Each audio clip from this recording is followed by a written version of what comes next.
Now, one of the hypotheses in your book is that these gods that are talked about endlessly in the different mythology are actually flesh and blood extraterrestrials. So not gods as we think of gods to be, but people who've come here from another planet. So if this is the case, is there any indication about where they may have come from? There is only one direct reference as to where they came from, and that would be from the Dogon tribe in Central Africa, who claimed that the extraterrestrials, a group of semi-aquatic, half-man, half-fish, hermaphroditic gods, a group of 8, in an ark, came to the Earth, and they came from the Sirius constellation. One of the things that we find in mythology, however, are consistent references to very specific star groups over and over again. Being Sirius is one, the Pleiades is another one constantly being mentioned, the Big Dipper or Draco for some people, and the Orion system. And then there are other mentions of certain planets, Venus in particular, but those are consistent. If there is something going on, it's usually tied to one of those 4.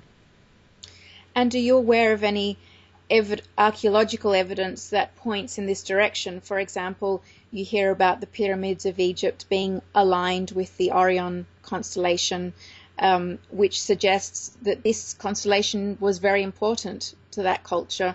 Are you aware of anything else like this which seems to give some kind of verification to these findings or suggestions? No, not really. There has not, to my knowledge, been any archaeological find. I mean, really the biggest tie is to Orion, like you were suggesting with the pyramids. It's just in their stories they will make references to, like there's a story that comes out of Australia, and there's all this stuff that happens, and these 7 sisters become stars in the sky, which are the Pleiades. And so there is this tie in that way, in a,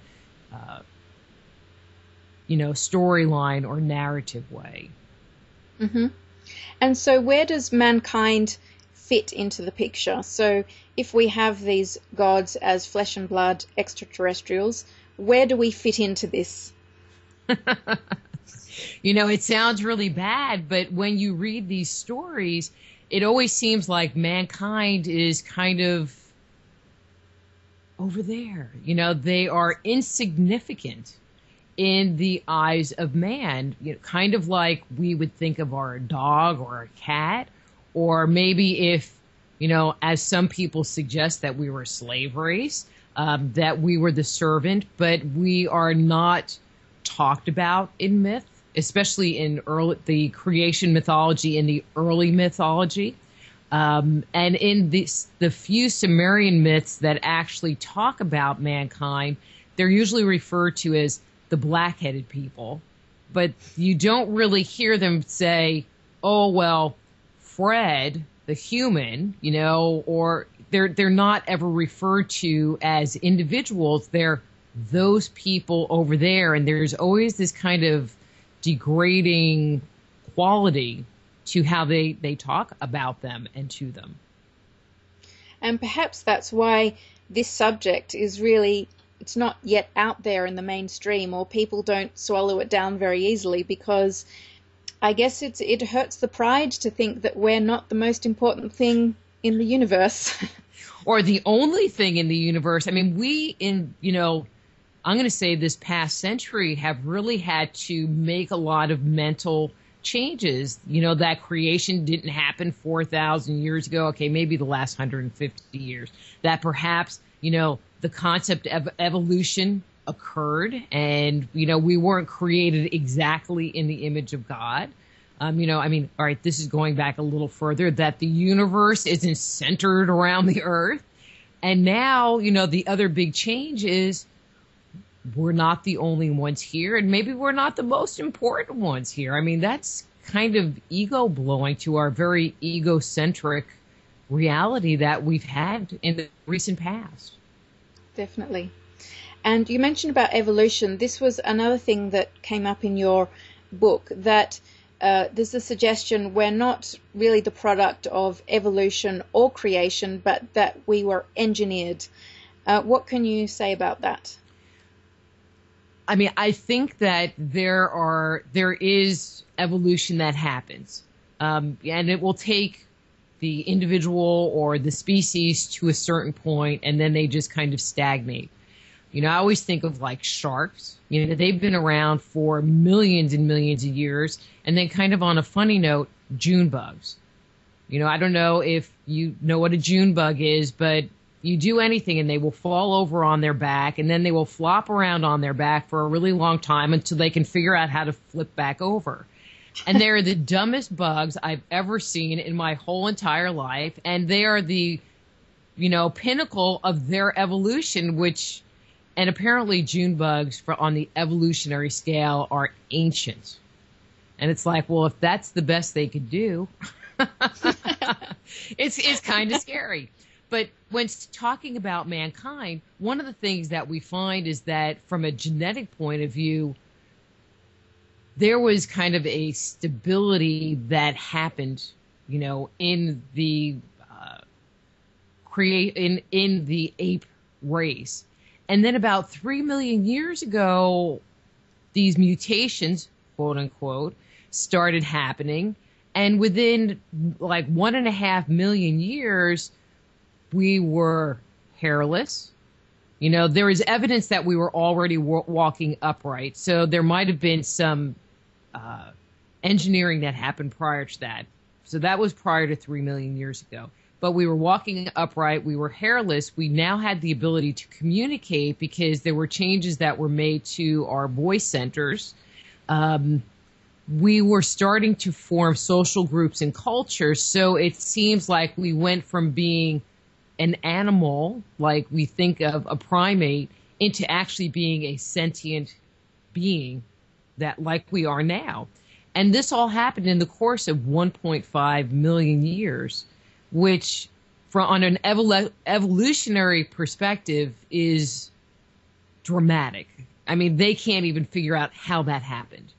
You know, and then there are other changes that have happened since that point in time, and they seem to tie to these huge leaps in cultural evolution as well. You know, so was it an act of nature? I don't think so. If you take the information and look at it from just a circumstantial point of view, like if we took this evidence into a court of law and people judged it just on the circumstantial basis, then they would tend to agree that there's enough material out there to prove the case that there was something else going on and not just evolution. You know, a lot of people don't want to accept the circumstantial information. You know, they want the facts. And I think this fits in very well with the theory of intelligent design. And intelligent design is saying that our DNA is so perfect, it's so logical, it's so mathematical, it's so precise that it just couldn't have happened by accident. And of course, intelligent design is often used in reference to religion, but there hasn't been a lot of attention to, could this intelligent design be from extraterrestrials, for example? Exactly. You know, one of the things that I look at are different aspects of life on Earth. I mean, when you talk about animals on Earth, if you think about it, for the most part, you know, we have arms and legs and we have eyes. And I'm just going to stick with the eyes for a second. I mean, eyes came into the genetic record, you know, billions of years ago. But one, why did we develop them in the first place? You know, people will say, well, it makes it so that we can, you know, see better, you know, we can see and, you know, we can work with the sunlight and blah, blah, blah, blah, blah. But it's a very complex organ to just poof, now we have eyes. But if it developed so many billions of years ago, then why don't we see really any differences in even that organ among other animals? You know, why hasn't there been some different level of evolution? I mean, in bugs, they have their, you know, multi-lensed eyes. So, I mean, there is some minor variation, you know, and we have bifocal eyes versus, you know, an eye where one can go this way and one can go that way. And so there are minor variations, but not really. And this is something that has been intact for billions of years. I've never really thought about that, but yes, it's curious. And if we are engineered, what do you think the purpose would be of engineering a species like human beings? You know, I wish, I wish I knew. The almighty question. It is. And when you look at mythology, it really, they're not very good on the why side of things. You know, they'll tell their little swashbuckling movie, you know, stories, but they don't explain the backstory and what their thoughts and thought processes are as to why they decided to do something in the first place. It really is a mystery. I mean, one of the things that I do think is that these extraterrestrials were not able to live and function on the surface of the planet. And so, you know, were they working to evolve a race that can exist on the surface of the planet? You know, as some people suggest, you know, then they're going to come and take control, or they're taking our species and genetically engineering, or, you know, making hybrids with their species so now that they can exist on the surface of the planet. I mean, it gets a little science fiction to me, but it's possible. We just don't know. So how do you think some of these concepts relate to modern day ufology? I mean, do you think the same thing is happening now that happened thousands of years ago, or something different is happening with these stories of UFOs, visitations, and so on? It's very interesting because things that come out of the UFO community, for example, I mean, the UFOs, which, you know, they definitely had their flying chariots. But then there are the stories of the underground bases, like at Dulce and some of the other areas around the world, or the USOs, the UFOs that are actually coming out from under the water. And when you talk about the gods and where they lived, the homes of the gods, we find that the sky gods live in their, you know, abode in the sky. But then we have, like in Greek mythology, we have Hades that lives, you know, in Hades, in the underworld. And then we have Neptune, you know, or who lives underneath the water. And so we find that there are definite parallels to things that are coming out of the UFO community that are supported by mythology.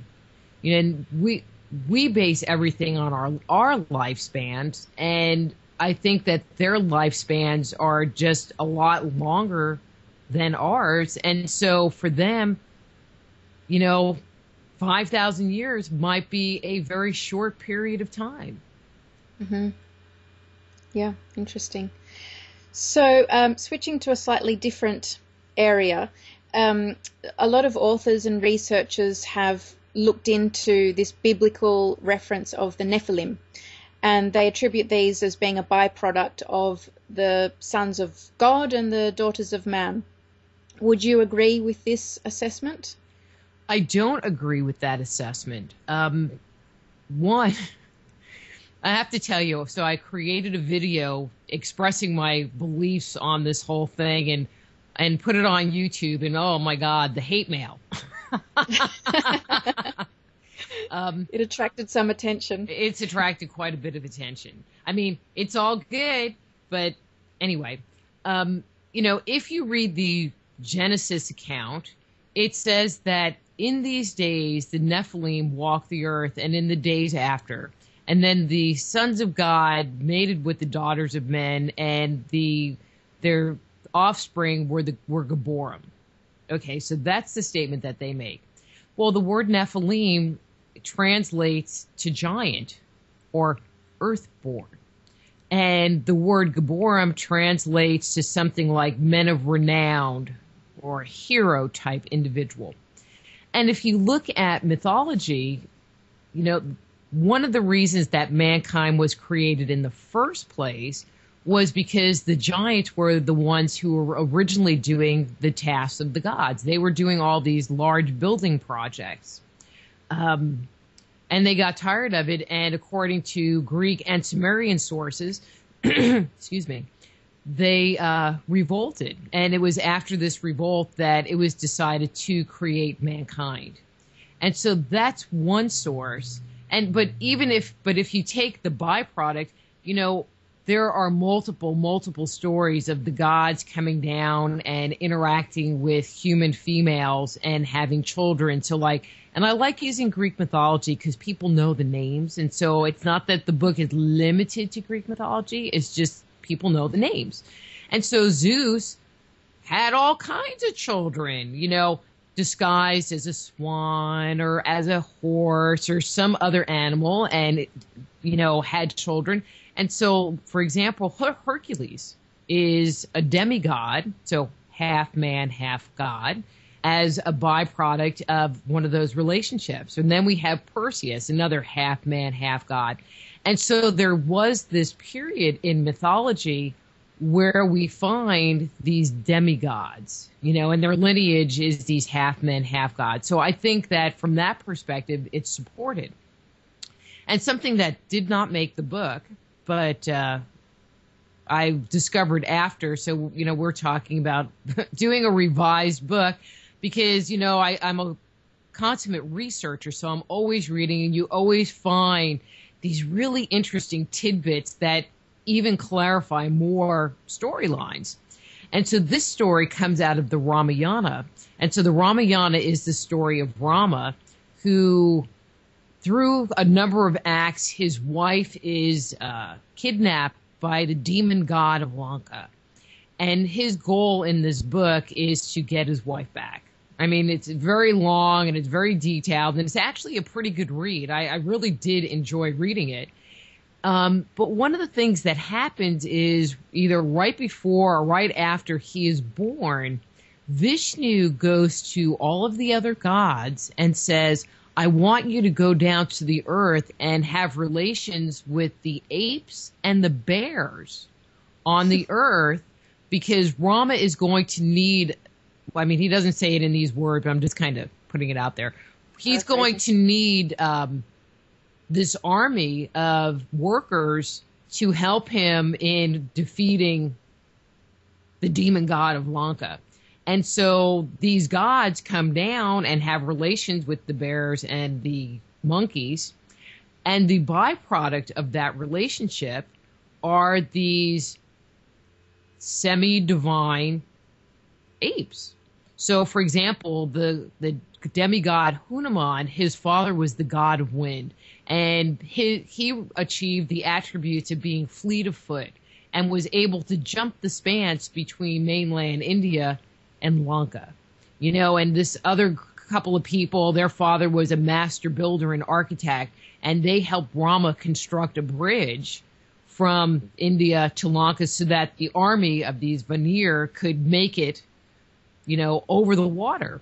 And so we find a parallel story of these gods coming down. Now, where it gets really interesting, and this was just, whoa, where it gets really interesting is, according to Indian mythology, Rama lived during the, always have to think, Treta Yuga. All right, I don't have that like totally stuck in my head. I'm going to say the Treta Yuga, which started about 1.7 million years ago.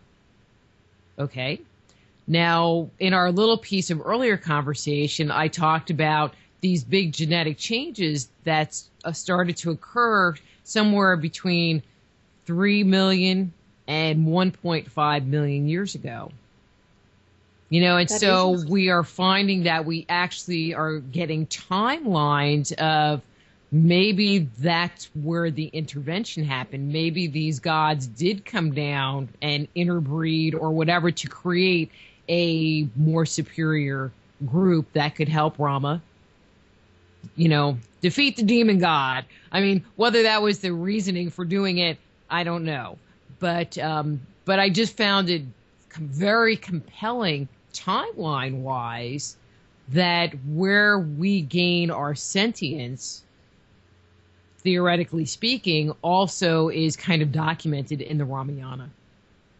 Yes, and also, I mean, even from a scientific perspective, they do talk about the missing link. This missing link where there's just this jump that they can't explain in our evolution. So it all seems to tie in together. Mm-hmm. I just like to joke around that it isn't missing. Yes, it's there somewhere. So we've covered a lot of really fascinating themes from your book. Is there anything else you would like to comment on or bring to attention that we haven't talked about? Just one last little point, and this is about the book itself, and that's the fact that we're talking about mythology and we're talking about science and how they kind of merge together. And I think a lot of people, when they hear me talk, they think that this book is going to be a very dry treatise and, written in a very academic style. And it's not. It was written to engage the reader and help them get through the material. I mean, I like reading those really dry, boring books that collect dust on people's bookshelves, but most people don't. And so it's written in just a very fun and friendly way so that you get the stories. I mean, we don't take away from the stories. It's just not academic in that way. But it's jam-packed with tons of information. Well, Dr. Rita, thank you so much for your time. It's been really, really interesting to hear your perspectives on all these different themes, and I'm sure many other people will find it interesting too. Well, thanks for having me on. I really appreciate you spending some time with me. Great, thank you.